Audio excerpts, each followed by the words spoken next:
Suddenly there's a certain completeness about you simply because you can purify your aura. There are various ways of purifying water. It's good at least the drinking part of your water is purified in a way that it is not chemically poisoned. There is a certain cleansing of the Akashic dimension of who you are. At some point, you'll feel suddenly there is a certain freedom, a certain release within you.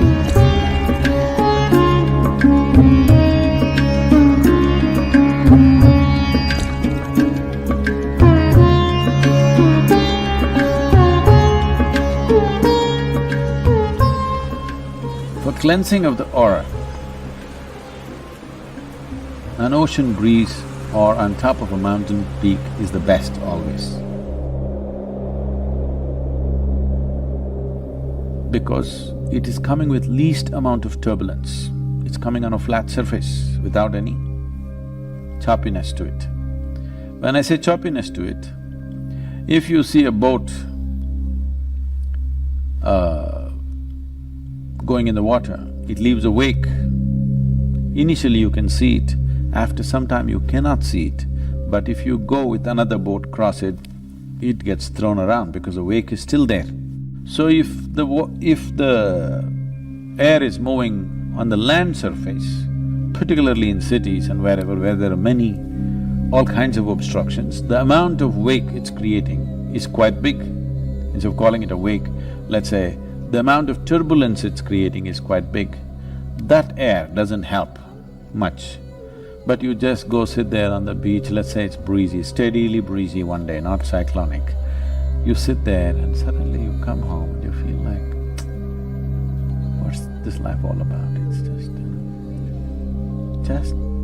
just want to be there. All this activity, you don't want to look at your phone, not mail.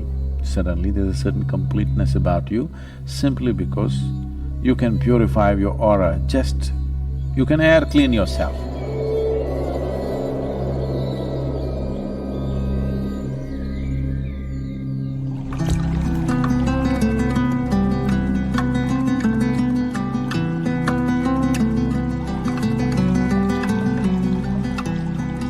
Running water over vegetables is a good thing to do, but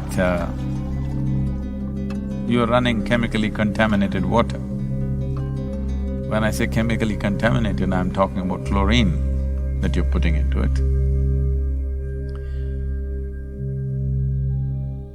I want you to understand this.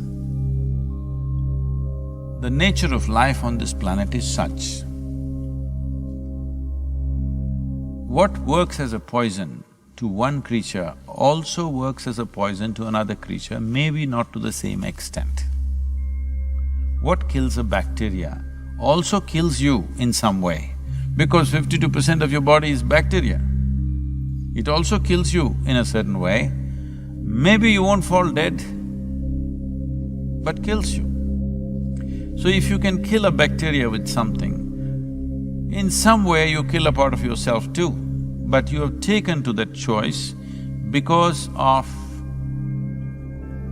people have come together in large numbers to live in one place, not out of their love for each other, out of greed, out of compulsions, out of whatever.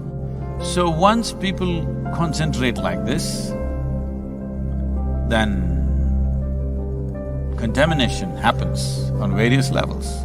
To contain this contamination, we poison the water because there are too many things out there. If you drink it with that, you may die. So you want to kill. It's chemical warfare every day, both for those organisms in the water and also the organisms in the body and your own organism. You yourself are an organism. This is also being poisoned. So, the best way is not to run the tap water. If tap water is chlorine-free, yes, it's very good to do that. Otherwise, the better way to do it, as we normally do in India, is you can't get any other water, anyway it's chlorinated water, so what can you do? So, if you put a little bit of vibhuti, the ash, and turmeric, and soak the vegetables for, let's say, 15–20 minutes,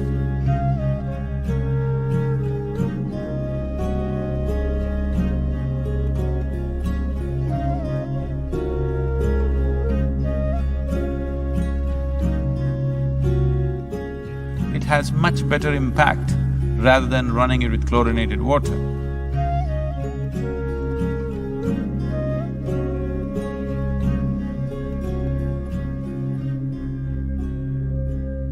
Today there are various ways of purifying water. Modern methods of purification have come, but they have not come to public water. Individual homes have different types of purification with which you can purify water.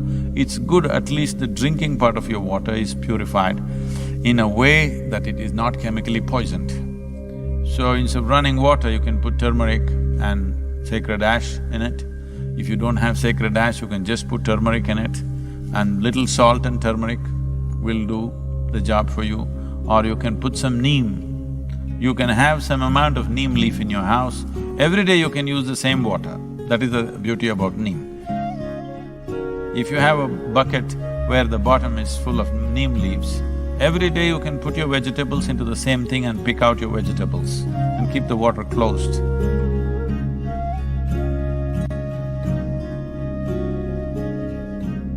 It'll work fine for you. If it's a metal container, it's best. If you have a copper container or a brass container, it's great, otherwise even a steel container will do, or glass is fine.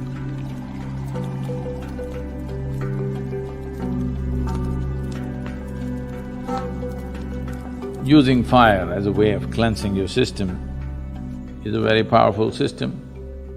Here in the ashram we call this kleshanashana, which means about destroying or burning up the impurities in the system.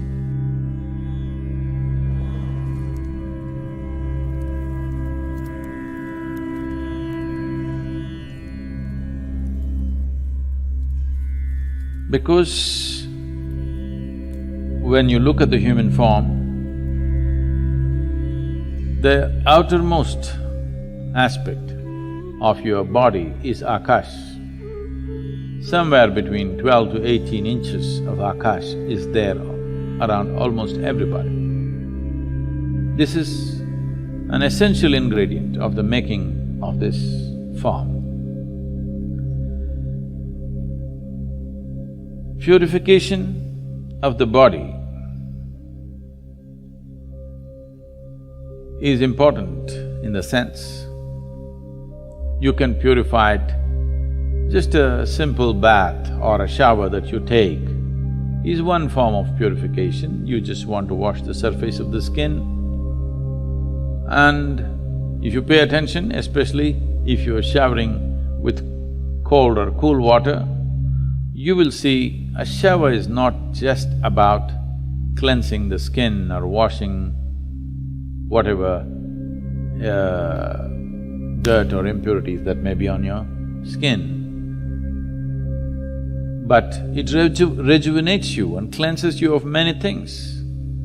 If you are very stressed, if you're bothered about something disturbing, you go stand under the shower for a few minutes and come out, you see a certain relief from all those things.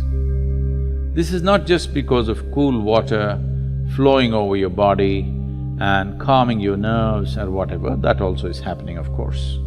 Beyond that, there is a certain cleansing of the akashic dimension of who you are. So, as you can do a water wash for the body, you can do a fire wash for the body. This is what is kleshanashana kriya. If the person who is doing it is properly trained and they're doing the way it should be done, then in the right kind of moment, you will see initially it's just fire, but at some point you'll feel suddenly there is a certain freedom, a certain release within you, because something that was attached to you is gone.